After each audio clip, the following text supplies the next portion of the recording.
మా పాప పేరు కీర్తన. పాపకి ఒక ఏప్రిల్ 22న యాక్సిడెంట్ అయింది. చాలా సీరియస్ కండిషన్లో ఉండే పాప. సంగారెడ్డిలో 1% కూడా ఛాన్స్ ఇవ్వలేదు. మాకు ఎవరో చెప్తే ఇక్కడ అంకుర్ హాస్పిటల్కి వచ్చాం. మాకు తెలిసిన వాళ్ళు చాలా సీరియస్ కేసు ఉండే. తంజిల మేడం ఒక 24 అవర్స్ తర్వాత ఏమైనా చెప్తాము అని చెప్పారు.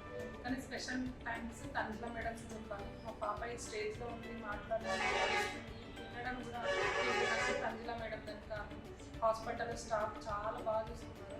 ఐసీయూలో కానీ ఇక్కడ నార్మల్ వార్డులో కానీ మంచిగా చూస్తున్నారు. మొత్తం స్టాఫ్ మొత్తం చాలా కేర్ తీసుకున్నారు పాప గురించి. మొత్తం అంకుర్ హాస్పిటల్ మొత్తం అందరూ చాలా కేర్ తీసుకుని పాప చాలా బాగా చూసింది.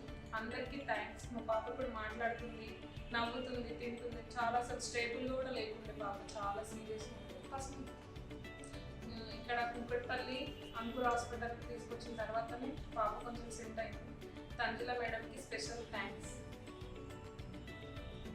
Ankur hospital Kukatpally, Tanjila madam, Sujith sir, staff మొత్తం చాలా బాగా చూసింది. మా పాప ఈ స్టేజ్ ఉంది అంటే మొత్తం ఈ అంకుర్ హాస్పిటలే కాదు, బాగా చూసింది పాపని. పాప ఇప్పుడు మాట్లాడుతున్నాడు, మంచిగా మాట్లాడుతుంది. చాలా మంచి కేర్ తీసుకొని చూసింది పాపకి హాస్పిటల్. దాని ఇక్కడ దాని